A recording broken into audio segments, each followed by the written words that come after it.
বিসমিল্লাহির রহমানির রহিম। সুপ্রিয় শিক্ষার্থীরা, আসসালামু আলাইকুম। ব্রাহ্মণবাড়িয়া সরকারি মহিলা কলেজ অনলাইন ক্লাসে সবাইকে স্বাগত। আজকের ক্লাসে তোমাদের সাথে আছি আমি মোহাম্মদ আমান খান, প্রভাষক সমাজবিজ্ঞান, বিজিএমসি। আজকে আমরা আলোচনা করব সম্পত্তির বৈশিষ্ট্যসমূহ। এর আগে আমরা আলোচনা করেছি সম্পত্তি কাকে বলে বা সম্পত্তির প্রকারভেদ। তো আজকে আমরা আলোচনা করব তোমাদের প্রারম্ভিক নৃবিজ্ঞান কোর্সের 4th অধ্যায়ের সম্পত্তির বৈশিষ্ট্যসমূহ আলোচনা করো শীর্ষক ক্লাসটি। সম্পত্তির বৈশিষ্ট্যসমূহ মানব সমাজ ও সংস্কৃতির অবিচ্ছেদ্য অংশ হিসাবে আদিকাল থেকেই সম্পত্তির অর্থনৈতিক ও সামাজিক তাৎপর্য স্বীকৃত হয়ে আসছে। কারণ আজকের যে মানব সমাজ বা আদিকালের যে মানব সমাজ বা সংস্কৃতি, সম্পত্তি ছাড়া কল্পনা করা যায় না। কারণ আজকের এই সমাজ আদিকাল থেকে আজকের পর্যায়ে এই সমাজ যে অতিক্রম করেছে একটা দীর্ঘ পথ, এটার সাথে সম্পত্তির ব্যবহার, সম্পত্তি উৎপুতভাবে জড়িত। কারণ সম্পত্তি ছাড়া একটা পরিপূর্ণভাবে একটা সমাজকে কল্পনা করা যায় না, একটা রাষ্ট্রকে কল্পনা করা যায় না। সমাজবিজ্ঞানীরা মানুষের অর্থনৈতিক কর্মকাণ্ডের তাৎপর্য নিরূপণে পরিপ্রেক্ষিতে সম্পত্তির বিভিন্ন বৈশিষ্ট্যর পরিচয় তুলে ধরে। এই যে সম্পত্তিটা মানুষের অর্থনৈতিক কর্মকাণ্ডে, মানে সম্পত্তিটা যে মানুষের কী ধরনের প্রয়োজন লাগে, মানুষ সম্পত্তি থেকে কী করে, ক্রয় করে, বিক্রয় করে, এটাকে ব্যবহার করে, এটাতে এই সম্পত্তি থেকে মানুষ উৎপাদন করে, এই যে একটা অর্থনৈতিক সম্পর্কটা, এই মানুষের অর্থনৈতিক সম্পর্কের উপর ভিত্তি করে এই সম্পত্তির বৈশিষ্ট্যগুলো তুলে ধরেন। কারণ সম্পত্তি মানুষের যেরকম প্রয়োজন হয়, এরই প্রেক্ষিতে সম্পত্তির একটা বৈশিষ্ট্য বিজ্ঞানীরা তুলে ধরেন। সম্পত্তির প্রসঙ্গে সমাজবিজ্ঞানী কিংসলে ডেভিস তার হিউম্যান সোসাইটি নামক গ্রন্থে যে বৈশিষ্ট্যগুলো উল্লেখ করেছেন, নিম্নে তা আজকে আমরা আলোচনা করব। সহজ কথাই, মানে কিংসলে ডেভিস সম্পত্তি নিয়ে যে আলোচনা করেছেন তার হিউম্যান সোসাইটি গ্রন্থে, আজকে আমরা তোমাদের সাথে এই বিষয় নিয়ে আলোচনা করব। কিংসলে ডেভিস ওনার গ্রন্থে প্রথমে আলোচনা করেন হস্তান্তরযোগ্যতা। সম্পত্তির বৈশিষ্ট্যটা হস্তান্তরযোগ্যতা। সম্পত্তির অধিকার হস্তান্তরযোগ্য, কারণ সম্পত্তি একজন থেকে আরেকজনকে দেওয়া যায়, হস্তান্তর করা যায় উত্তরাধিকার সূত্রে অথবা ক্রয় বিক্রয়, বিনিময় ও দানের দ্বারা হস্তান্তর হতে পারে। এটা একজন পিতা থেকে তার সন্তান পাইতে পারে। আবার কেউ যদি একটা সম্পত্তি ক্রয় করে তাহলে তার সম্পত্তি হয়ে যায়। আবার কেউ যদি বিক্রয় করে তাহলে সম্পত্তিটা আর তার থাকে না, যে ক্রয় করে তার হয়ে যায়। বিনিময়, ধরো দুইটা সম্পত্তি, একটা তোমার আর একটা তোমার বন্ধুর। তোমার বন্ধুর সম্পত্তিটা তুমি নিয়ে আসলো এবং তোমার সম্পত্তিটা তোমার বন্ধু নিয়ে গেল, তাহলে দেখা যায় তোমাদের মধ্যে একটা বিনিময় হইল। তাহলে দেখা যায় তোমার বন্ধুর সম্পত্তিটা এখন তোমার হয়ে গেল এবং তোমার সম্পত্তিটা তোমার বন্ধুর হয়ে গেল। আবার দানের দ্বারা তুমি একটা সম্পত্তি দান করে দিলে আরেকজনকে, একজন গরিবকে তুমি থাকার জন্য 2 শতক জায়গা দিলা।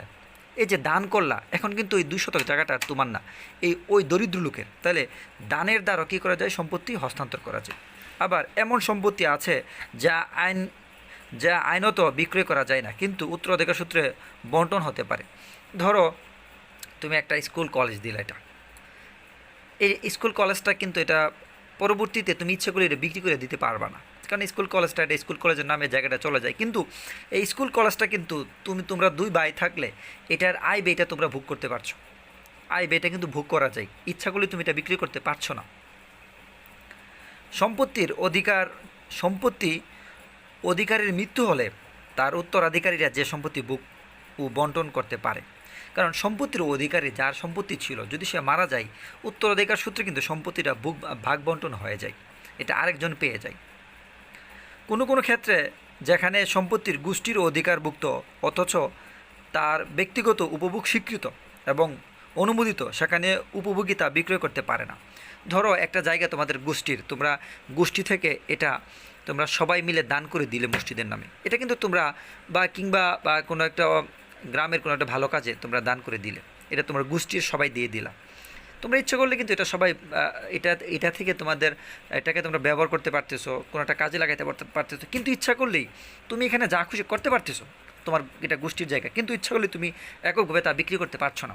এটা তোমার পুরো গোষ্ঠী মিলে এটাকে বিক্রি করতে হবে, এককভাবে এটা সম্ভব নয়। তবে উপভোগ করবে, বিক্রয় করা একমাত্র গোষ্ঠীর অধিকার, কারণ একমাত্র গোষ্ঠী সেটা বিক্রি করতে পারবে, তুমি এককভাবে সেটা বিক্রি করতে পারবে না, তুমি এটা উপভোগ করতে পারবে। নাবালকের সম্পত্তি ও দেবোত্তর সম্পত্তি আইনগত অনুমোদন ছাড়া বিক্রি হতে পারে না। ধরো নাবালকের সম্পত্তি, একটা সম্পত্তি তোমার সন্তানের নামে তুমি লিখে দিয়ে দিয়েছিলে মনে করো, এটা এখন শিশুটা নাবালক, এখন তোমার প্রয়োজন পড়লে সম্পত্তিটা বিক্রি করতে, এখন কিন্তু এটা আইনানুগ অনুমোদন লাগবে, আইনের অনুমোদন লাগবে। তুমি তোমার ছেলের জায়গাটা বিক্রি করতে পারবে না, কারণ সে নাবালক। তার বয়স 18 হলে সে অনুমোদন দিল তখন বিক্রি করতে পারবে। কিন্তু যদি এর আগে বিক্রি করতে চাও তাহলে আইনানুগ অনুমোদন লাগবে, এটা আইনত একটা অনুমোদন লাগবে।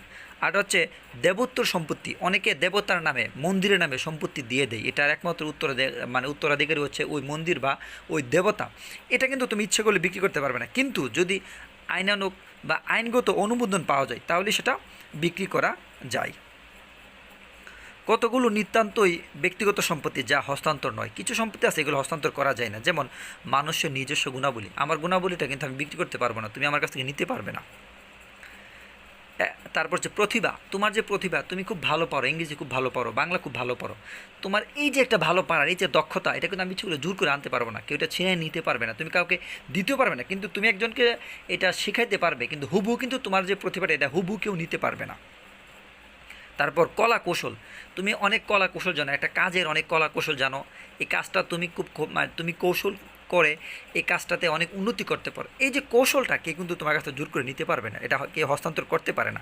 দক্ষতা, সৃজনশীল ক্ষমতা, যে তোমার যে দক্ষতা আছে, একটা কাজে তোমার অনেক দক্ষতা আছে, তারপর সৃজনশীল ক্ষমতা, তুমি ইচ্ছে করলে ভালো ভালো কিছু তৈরি করতে পারো, ভালো ভালো কোনো একটা কাজের উদ্যোগ নিতে পারো। এই যে একটা উদ্যোগ নেওয়া বা তৈরি করার যে একটা ক্ষমতা, এটা ইচ্ছা করলে কিন্তু কেউ তোমার কাছ থেকে কেড়ে নিতে পারবে না। বা ব্যবসায় সুনাম ইত্যাদি, তুমি ব্যবসা খুব ভালো ব্যবসা করতে পারতেছো, আরেকজন ইচ্ছা করলে তোমার সুনামটা কেউ কেড়ে নিতে পারবে না। সে আরেকটা ব্যবসা দিয়ে সেও সুনাম করতে পারে, কিন্তু হুবহু তোমার সুনামটা কেউ কেড়ে নিতে পারবে না। এটা তোমার নিজস্ব সম্পত্তি, এটা হস্তান্তরযোগ্য নয়। এগুলোর উপর অবৈধ হস্তক্ষেপ করে যদি কেউ কোনো ব্যক্তির সুনাম নষ্ট করে অযথা তোমার সুনাম কেউ নষ্ট করে, তাহলে সে আদালতের মাধ্যমে ক্ষতিপূরণ দাবি করতে পারবে। এখন তুমি একজন ভালো মানুষ, তুমি অন্যায় করো না, অপরাধ করো না, কিন্তু কেউ তোমার উপর একটা দুর্নাম ছড়িয়ে দিল, তোমার বিরুদ্ধে একটা অপপ্রচার চালিয়ে দিল, যেটা তোমার ব্যক্তিত্বহীনতায় বা তোমার যে ব্যক্তিত্ব এটা নষ্ট হয়েছে, তুমি ইচ্ছা করলে এর জন্য আইনানুগ ব্যবস্থা নিতে পারবে, তার নামে মানহানি মামলা করতে পারবে, সে তোমাকে ক্ষতিপূরণ দিতে বাধ্য। তোমার এই যে তোমার যে সুনাম নষ্ট করলো, এর জন্য তুমি যদি মানহানি মামলা করো, ওই ব্যক্তি তোমাকে ক্ষতিপূরণ দিতে বাধ্য হবে। কারণ অনেকে দেখা যায় মানহানি মামলা করে, 1 লাখ টাকার মানহানি মামলা, 1 কোটি টাকার মানহানি মামলা, এরকম অনেকেই মামলা করেন। যদি এটা তথ্য প্রমাণে এটা প্রমাণিত হয় যে তোমার মানহানি হয়েছে, তাহলে ওই ব্যক্তি তোমাকে সমপরিমাণ মানহানির ক্ষতিপূরণ দিতে বাধ্য থাকবে। 2 নম্বরে আছে সম্পত্তির মালিকানা ও দখলের পার্থক্য। কারণ মালিকানা এবং দখলের মধ্যে একটা পার্থক্য আছে। সম্পত্তির মালিকানা ও বুক দখলের পার্থক্য আছে। কারণ তুমি মালিক আবার বুক দখল, কারণ তুমি সম্পত্তি সবগুলো তুমি দখলে রাখো এরকম না, তুমি কিন্তু কারোর কাছে এটা ভাড়াও দাও, তখন কিন্তু ওই লোকটা এই জায়গাটাকে বুক দখল করছে, এরকম হইতে হয়। অর্থাৎ সম্পত্তির মালিকানা আছে বলে যে সম্পত্তি স্বত্বাধিকারী দখলে থাকবে বা বুক করবে তা না হতে পারে। কারণ যে তুমি এটার মালিক, এর মানে যেটাকে তুমি ব্যবহার করবে এরকম না। কারণ তুমি কার কাছে এটা জমা দিতে পারো, কার কাছে এটা কর দিতে পারো, বন্দুক দিতে পারো, কারণ তোমার সম্পত্তি, কিন্তু তুমি কি যে বুক করবে এরকম না। তোমার প্রয়োজনে তুমি কারো কাছে এটা করও দিয়ে রাখতে পারো, জমা দিয়ে রাখতে পারো, কেউ কারো কাছে এটা ভাড়া দিয়ে রাখতে পারো, তখন কিন্তু ওই লোক এটাকে বুক করছে।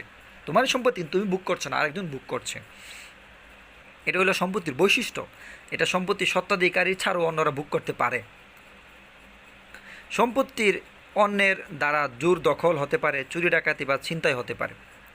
ধরো তোমার অনেক সময় দেখা যায় যে গ্রাম অঞ্চলে জোর করে জায়গা দখল করে নেই, গরিব লোক তার জায়গা অনেক জমিদার যারা আছে বা পয়সলা যারা আছে বা যাদের লাঠি আছে তারা দখল করে রাখে, এইরকম হয়। কারণ সম্পত্তি এরকম কেউ জোর করে দখল করতে পারে। তারপর চুরি ডাকাতি ছিনতাই, ধরো তোমার টাকা পয়সা কেউ চুর ডাকাতি নিয়ে গেল, এখন কিন্তু আর এটা তোমার সম্পত্তি না, এটা এখন চুর ডাকাতের সম্পত্তি হয়ে গেলো, যে নিয়ে গেলো তার সম্পত্তি হয়ে গেলো। তাইলে সম্পত্তির বৈশিষ্ট্যের মধ্যে কী আছে, সম্পত্তি চুরি হইতে পারে, ডাকাতি হইতে পারে, ছিনতাই হইতে পারে, কিংবা আরেকজন জোর করে দখল করতে পারে, এগুলো কিন্তু সম্পত্তির বৈশিষ্ট্য। অপরপক্ষে সম্পত্তির স্বত্বাধিকারী তার সম্পত্তি ঋণ হিসেবে অন্যকে দিতে পারে। ধরো তোমার কিছু টাকা ঋণ আছে, তুমি এটা পরিশোধের জন্য তোমার একটা সম্পত্তিটা জায়গায় একজনকে বললা যে তুমি এটা 2 বছর ভাড়া নিয়ে এটা তুমি 2 বছর এটা ব্যবহার করে, এটার যে ভাড়া আসবে এই ভাড়া থেকে আমার ঋণটা কেটে যাবে। তোমার কাছে তুমি আমার কাছে যে টাকাটা পাইতে, এটার ভাড়া দিয়ে এটা এখান থেকে আমার এই ভাড়া বাবদ ওই ঋণের টাকাটা কী হবে, কর্তন হবে, এরকমও হইতে পারে। ভাড়া দিতে পারেন অথবা কেবল ব্যবহারের অনুমতি দিতে পারেন। কারণ তুমি ধরো কার কাছে একটা ঋণ হয়ে গেছো, তুমি তার কাছে কি করতে পারো, তোমার একটা জায়গা থাকলে এটা ভাড়া দিতে পারো, যে ভাড়ার টাকা থেকে কি হবে, তোমার যে ঋণটা এটা কর্তন হবে। আবার কাউকে এরকম হইতে পারে তুমি ব্যবহারের অনুমতি দিতে পারো, তুমি তোমার একজন আত্মীয় লাগে পরিচিত, তুমি বলো যে না আমার এটা তুমি ব্যবহার করো, কিংবা আমার এখানে তুমি ঘর তুলে থাকো, এরকমও হইতে পারে। কারণ সম্পত্তির এই যে বৈশিষ্ট্যগুলো, এগুলো কিন্তু একটা সম্পত্তির বৈশিষ্ট্য। সম্পত্তিগুলো কেউ নিয়েও যাইতে পারে, কেউ মানে দখল করতে পারে, কেউ ভাড়া নিতে পারে, কেউকে এমনিতেও দেওয়া যায়, এগুলো কিন্তু প্রত্যেকগুলোই সম্পত্তির বৈশিষ্ট্য। তারপর 3 নম্বরে সম্পত্তি ক্ষমতার প্রতীক। সম্পত্তি অর্জনের মাধ্যমে মানুষ সমাজে বিত্তশালী হতে পারে, আবার সম্পত্তি বিলুপ্তির মাধ্যমে মানুষ বিত্তহীন হতে পারে। কারণ কারো যদি সম্পত্তি থাকে তখনই কিন্তু গ্রামের মধ্যে ওই লোকটা কিন্তু বিত্তশালী, যার সম্পত্তি আছে সেই বিত্তশালী। আবার অনেকের সম্পত্তি ছিল কিন্তু তার সম্পত্তি চলে এগুলো বিক্রি করে ফেললো, তখন কিন্তু সে আর বিত্তশালী নয়, সে বিত্তহীন, সমাজে তার মূল্যায়ন আগে থেকে কমে যায়। সমাজে যার সম্পত্তি আছে আর যার নেই দুইয়ের মধ্যে স্পষ্ট ব্যবধান লক্ষ্য করা যায়। কারণ যার সম্পত্তি আছে তার সমাজের মধ্যে একটা প্রভাব প্রতিপত্তি থাকে, মানুষ তাকে মূল্যায়ন করেন। আর যার সম্পত্তি নেই তাকে মানুষ এত মূল্যায়ন করে না, তাকে কম মূল্যায়ন করেন, বা তার মূল্যায়ন খুব কম থাকে। একটা পার্থক্য লক্ষ্য করা যায়। সমাজের স্বাভাবিক কারণেই বৃত্তশালী লোক তার প্রভাব বিস্তার করে। কারণ বৃত্তশালী লোকগুলো যাদের অনেক সম্পত্তি আছে, মানুষ তাদের সম্পত্তি জমা নিয়ে করে, মানে জমা নিয়ে চাষাবাদ করে, তাদের সম্পত্তি অনেক কৃষকের চাষাবাদ করে। এই কারণে দেখা যায় কিন্তু উনি ওই লোকগুলোর উপরে ওনার প্রভাব প্রতিপত্তি বিস্তার করেন। গ্রামের যেসব লোক ওনার সম্পত্তি ব্যবহার করেন তাদের উপর উনি কী করেন, প্রভাব প্রতিপত্তি বিস্তার করেন তাদের উপরে। বিত্তহীনরা এর প্রভাবের শিকারও হয়ে থাকে। যারা বিত্তহীন থাকে তারা কিন্তু ওই বিত্তবান লোকের প্রভাবের শিকারও হয়ে থাকে। অর্থাৎ সম্পত্তির স্বত্বাধিকারের মাধ্যমে সমাজে কর্তৃত্ব প্রতিষ্ঠা করা সম্ভব। কারণ তোমার যদি অনেক সম্পত্তি থাকে তাহলে তুমি সমাজে যে কোনো কিছু করতে পারবে, তোমার কর্তৃত্ব সমাজে প্রতিষ্ঠিত হবে, মানুষ তোমাকে মূল্যায়ন করবে, তোমার কথাটাই সমাজের মানুষের কাছে শেষ কথা মনে হবে, তোমার কথাটাই রাইট মনে হবে। পুঁজিবাদী সমাজে পুঁজিপতিগণ কর্তৃক মূল্যবান সামগ্রী বাজারে যার যোগান সীমিত, তার উপর একচিটে মুনাফা অর্জনের কর্তৃত্ব প্রয়োগ লক্ষ্য করা যায়। দেখা যায় যে সমাজও পুঁজিপতি সমাজও যার প্রচুর পরিমাণ সম্পত্তি আছে, সে কিন্তু এগুলা বিক্রি করে একচিটিয়ে মুনাফা লাভ করে থাকে।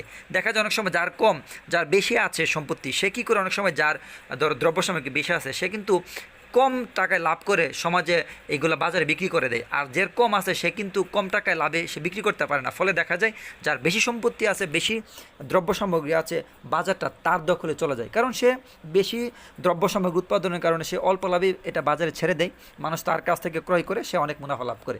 কিন্তু অনেকের খুব কম টাকার কারণে দেখা যায় যে সে অল্প লাভে ছাড়তে পারে না, পরবর্তী দেখা যায় তার বাজারটা নষ্ট হয়ে যায়, তার ব্যবসাটা কী হয়, ক্ষতি হয়ে যায়। এই কারণে যার সম্পত্তি আছে সমাজে তার ক্ষমতা আছে, এই কারণে বলা হয় যে সম্পত্তি ক্ষমতার প্রতীক। 4 নম্বর সম্পত্তির বাহ্যিক ও গুণগত প্রকৃতি। কারণ সম্পত্তির একটা বাহ্যিক একটা প্রকৃতি আছে, প্রয়োজন আছে, বৈশিষ্ট্য আছে, আবার তার গুণগত একটা বৈশিষ্ট্য আছে। সম্পত্তির অন্যতম বৈশিষ্ট্য এর বাহ্যিক এবং গুণগত প্রকৃতি। সম্পত্তির অবস্তুক হতে পারে যাকে অদৃশ্যমান বা মানসিক হিসাবে আখ্যায়িত করা যায়। আবার সম্পত্তি বস্তুগত হতে পারে যাকে পার্থিব, বৈশ্বিক বা দৃশ্যমান হিসেবে আখ্যায়িত করা যায়। কারণ সম্পত্তি একটা অদৃশ্যও হইতে পারে, আবার দৃশ্যমান সম্পত্তি হইতে পারে। এক্ষেত্রে কোনো বিষয় বা বস্তু সম্পত্তি হিসাবে গণ্য হওয়ার মূল বৈশিষ্ট্য হলো সে বস্তু বা বিষয়ের উপর নিরঙ্কুশ অধিকার বা কর্তব্য। একটা বিষয় বা বস্তু এটা সম্পত্তি হওয়ার পেছনে মূল যে কারণটা, এটা হচ্ছে কি একটা মানুষের নিরঙ্কুশ অধিকার, বা এটার উপর মানুষের কী কর্তব্য আছে। যদি একটা বিষয় বা বস্তুর উপর মানুষের অধিকার প্রতিষ্ঠিত হয়, কর্তব্য প্রতিষ্ঠিত হয়, তখনই কিন্তু এটা সম্পত্তি, এছাড়া কিন্তু এটা সম্পত্তি হয় না। যেমন একজন উজার মন্ত্রতন্ত্র, জাদুকরের সুমন ক্ষমতা ও কলা কৌশল, জ্ঞান বিজ্ঞান, আবিষ্কার, উদ্ভাবন, শৈল্পিক প্রতিভা ইত্যাদি মানুষের গুণগত সম্পত্তি। যে গুণগত সম্পত্তি, যে একজন যে মন্ত্র উঝা, এটা কিন্তু চোখে দেখা যায় না, এটা তার গুণ। সে যখন এই মন্ত্রগুলো পড়ে তখন আমরা শুনি এটা, কিন্তু এটা কিন্তু চোখে দেখা যায় না, এটা কিন্তু তার গুণগত বৈশিষ্ট্য এটা সম্পত্তির। তারপর জাদুঘরের সম্বন ক্ষমতা, জাদুঘর আমাদের চোখে বেলকি লাগায়, ম্যাজিক দেখায় আমাদেরকে।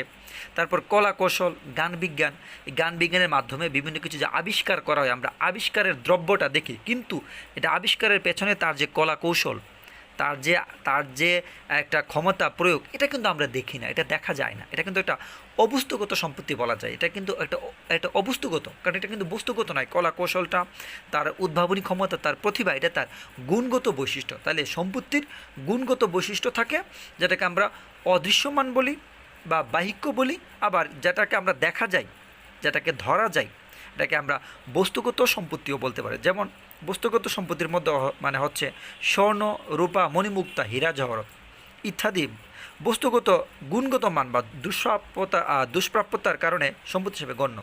এই যে স্বর্ণ রূপাগুলো আছে বা মণিমুক্তা, এগুলো কিন্তু দুষ্প্রাপ্য, কারণ এগুলো যে কেউ কিনতে পারে না। এই কারণে এটার কিন্তু মূল্যায়নটা আমাদের কাছে বেশি, কারণ এটা দুষ্প্রাপ্য হওয়ার কারণে কিন্তু একটা বস্তুর বা একটা সম্পত্তির মূল্যায়ন বেড়ে যায়। তাহলে কী হয়, এই যে সম্পত্তির বাহ্যিক এবং গুণগত প্রকৃতি আছে বা বৈশিষ্ট্য আছে, এটার বাহ্যিক ব্যবহারের কারণেও এটার একটা দাম হয়, এটা সম্পত্তি, একটা বস্তু সম্পত্তি হিসেবে গণ্য হয়। আবার গুণাগুণের কারণে, কারণ তোমাদের যে প্রতিভা, প্রত্যেকটা মানুষের যে প্রতিভা, জ্ঞান, এটা কিন্তু তার জন্য সম্পত্তি। শিক্ষা যে আমরা অর্জন করছি, এটা আমার জন্য সম্পত্তি। আবার দেখা যায় আমার মোবাইলটা, এটা আমার জন্য সম্পত্তি। তাহলে দুইটার মধ্যে ব্যবধান কি, একটা বস্তুগত আর একটা হচ্ছে কি অবস্তুগত, যেটাকে আমরা 4 নম্বরে বলেছি। এই যে বিষয়টা সম্পত্তির বাহ্যিক এবং গুণগত প্রকৃতি, একটা ব্যবহারের ফলে যে ধরনের যেটা সম্পত্তি হয়, আরেকটা কি যে তন্ত্র মন্ত্রগুলো জানার কারণে এটা তার গুণগত, তার যে প্রতিভা, এটা তার গুণগত সম্পত্তি, এটা গুণগত বৈশিষ্ট্য, এই কারণে এটা তার জন্য সম্পত্তি। 5 নম্বরে আছে সামাজিক সম্পত্তির আনুষ্ঠানিক বা সামাজিক প্রথায় স্বীকৃত বা অনুমোদিত।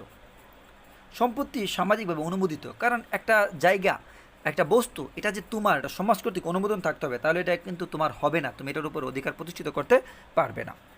সমাজত্ব মানুষের মধ্যে তার বিনিময়, ক্রয় বিক্রয়, গ্রহণযোগ্যতা, দান, উত্তরাধিকার সূত্রে অর্জনের ক্ষেত্রে আনুষ্ঠানিক স্বীকৃতি প্রয়োজন, কারণ আনুষ্ঠানিক একটা স্বীকৃতি রয়েছে। তোমার একটা দ্রব্য সামগ্রী, তুমি ইচ্ছা হলে এটা বিনিময় করতে পারবে, ক্রয় বিক্রয় করতে পারবে, বিক্রি করতে পারবে, আবার আরেকজনের কাছ থেকে এটা তুমি ক্রয় করতে পারবে। তারপর গ্রহণযোগ্যতা, এই যে তুমি এটা বিক্রি করবে, আরেকজনকে এটা তোমার কাছ থেকে নিতে হবে, এটার গ্রহণযোগ্যতা থাকতে হবে, এটার মূল্যায়ন থাকতে হবে। দান এবং উত্তরাধিকার সূত্রে অর্জনের ক্ষেত্রে আনুষ্ঠানিক স্বীকৃতি প্রয়োজন। তুমি যদি কাউকে দান করো, এটা সমাজ কর্তৃক স্বীকৃতি হইতে হবে, কিংবা তুমি উত্তরাধিকারী সূত্রে তোমার বাবার সম্পত্তি তুমি পেয়েছো, এটা কিন্তু সমাজ কর্তৃক স্বীকৃতি দিতে হবে, তাহলে কিন্তু এটা তুমি সম্পত্তি পাবা। সমাজ বা রাষ্ট্র যাই বলো, এটা স্বীকৃতি থাকতে হবে। তারপরে সামাজিক অনুমোদন ব্যতীত তা অধিকারভুক্ত হয় না। যদি তোমার কোনো একটা জায়গা জমিতে যদি তোমার কোনো সামাজিক অধিকার না থাকে, তুমি এটা ব্যবহার না করতে পারো, সমাজ তোমাকে বাধা দেয়, কিংবা সমাজের লোক না করে, রাষ্ট্র না বলে যেটা তোমার না, তাহলে কিন্তু এটা তোমার সম্পত্তি হবে না। এখানে তোমার অধিকার প্রতিষ্ঠিত হইল না। আর সম্পত্তির মূল যে বিষয় হচ্ছে কি, অধিকার প্রতিষ্ঠিত হওয়া এবং সমাজ এবং রাষ্ট্র কর্তৃক স্বীকৃতি থাকা, তাহলে এটা সম্পত্তি হবে।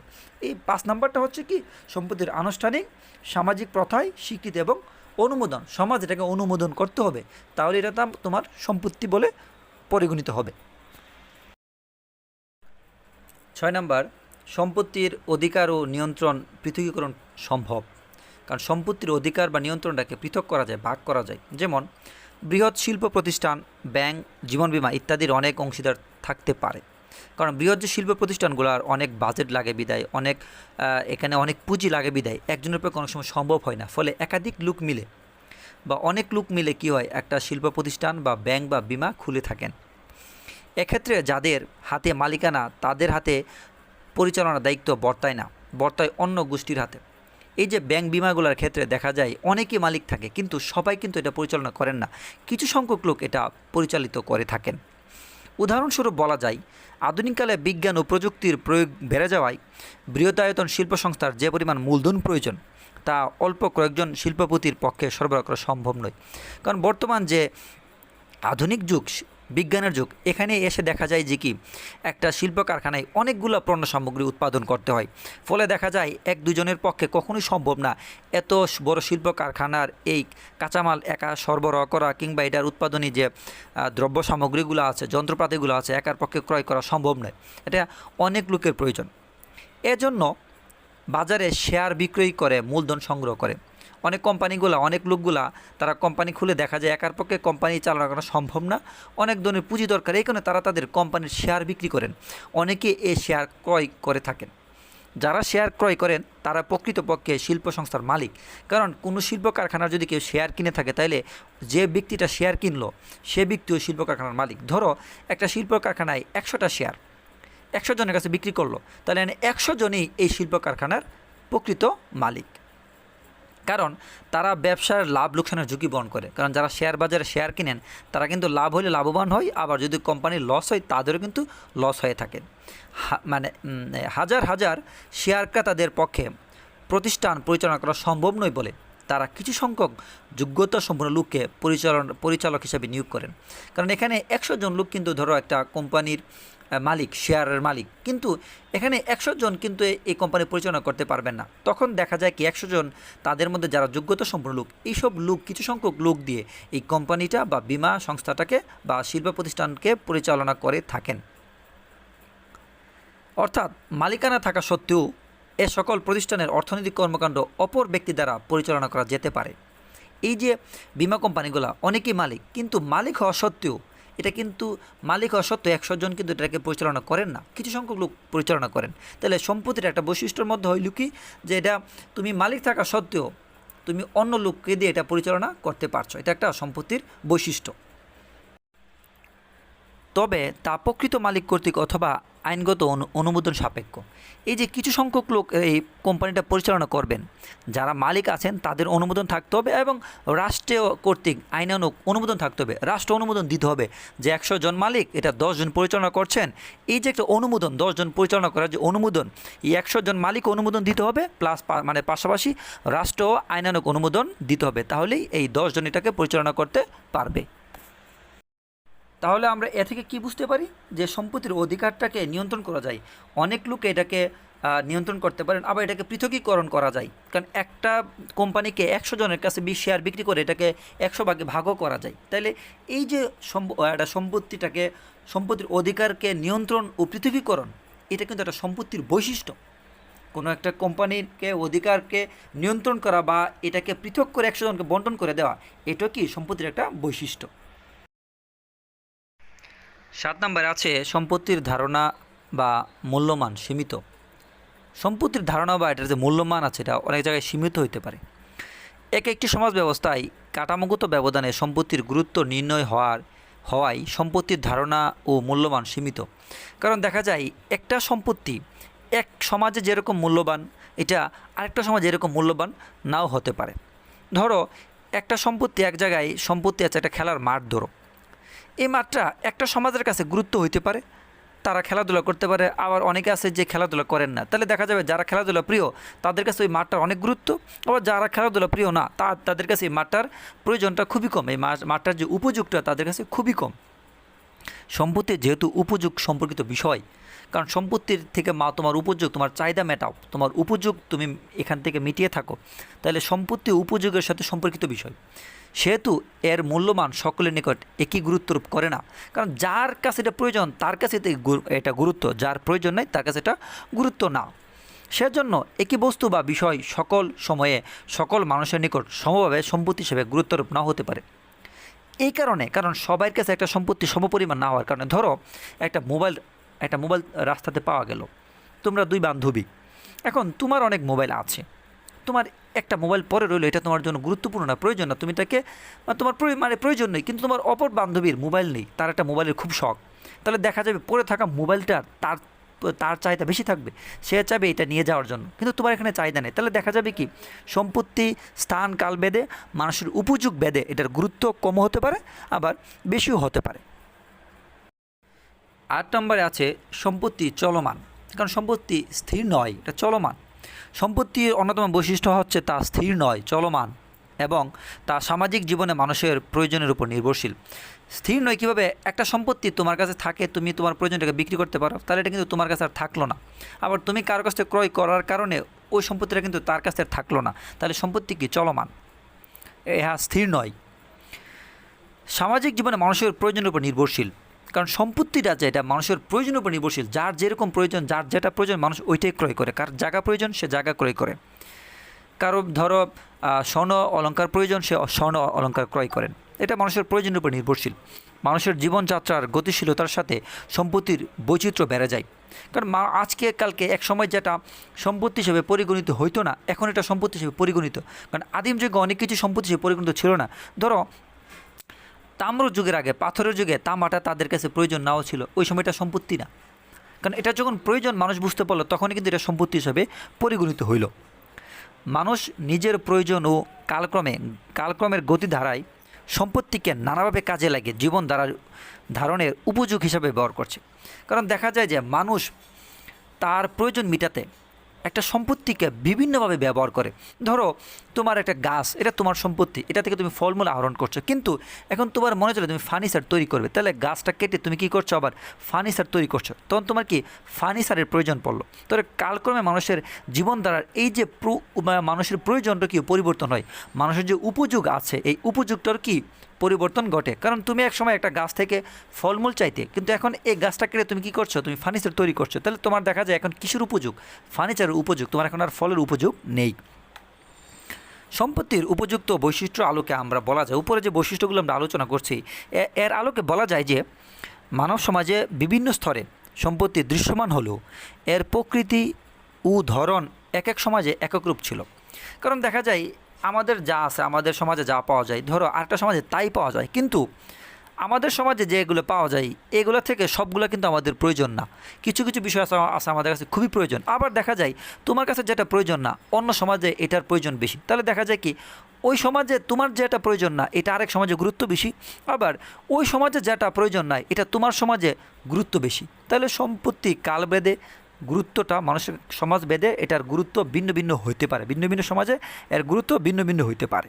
তবে সম্পত্তির ধারণাটি পূর্বতক সমাজের তুলনায় পুঁজিবাদী সমাজে এসে ব্যাপকতা লাভ করে। কারণ আগের সমাজে মানুষ চিন্তা করতো, প্রাচীন সমাজে মানুষ চিন্তা করতো তাদের অন্ন পেলেই হইতো, তাদের আশেপাশে প্রয়োজনীয় জিনিসগুলোকে তারা সম্পত্তি মনে করতো না, তারা খাবারের প্রিয় ছিল। কিন্তু এখন পুঁজিবাদী সমাজে এসে প্রত্যেকটা জিনিসের মূল্যায়ন বেড়ে গেছে। কারণ দেখা যায় যে এই পুঁজিবাদের কাঁচামাল স্বরূপ এখন সমাজের যা কিছু আছে প্রায় সব কিছুই কাজে লাগে, কোনো কিছু আর ফেলে দেওয়া যায় না। তাইলে প্রাচীন যুগ থেকে বর্তমান যুগে এসে প্রত্যেকটা জিনিসেরই মূল্যায়ন বেড়ে গেছে, ফলে এই সম্পত্তির ব্যাপকতাটা আগে থেকে বর্তমান যুগে এটার প্রসারটা অনেকটাই বেড়ে গেছে, কিংবা এর ব্যাপকতা অনেকটাই লাভ করেছে। শিক্ষার্থীরা, আমরা যে সম্পত্তির যে বৈশিষ্ট্যগুলো আলোচনা করেছি এছাড়াও আরও অনেক ধরনের বৈশিষ্ট্য রয়েছে, আমরা জাস্ট মৌলিক কয়েকটি বৈশিষ্ট্য আমরা আজকে আলোচনা করলাম। এছাড়া আরও অনেক তোমাদের ভিন্ন বইয়ে অনেক ধরনের বৈশিষ্ট্য থাকতে পারে। তো এই যে বৈশিষ্ট্যগুলো যদি একটা সম্পত্তির মানে একটা দ্রব্য, একটা বস্তু বা একটা জায়গার থাকে এই বৈশিষ্ট্যগুলি, তাহলে কিন্তু এটা সম্পত্তি হিসাবে মানে পরিগণিত হবে। আমরা উপরে যে বৈশিষ্ট্যগুলো আলোচনা করেছি প্লাস আরও কিছু বৈশিষ্ট্য আছে, এই বৈশিষ্ট্যগুলো যদি কোনো একটা জায়গার কোনো একটা বস্তুর থাকে তাহলে এটা সম্পত্তি হিসাবে কী হয়, পরিগণিত হয়। তো আজকের মতো বিদায় নিচ্ছি, সবাই ভালো থাকবে, সুস্থ থাকবে, আল্লাহ হাফেজ।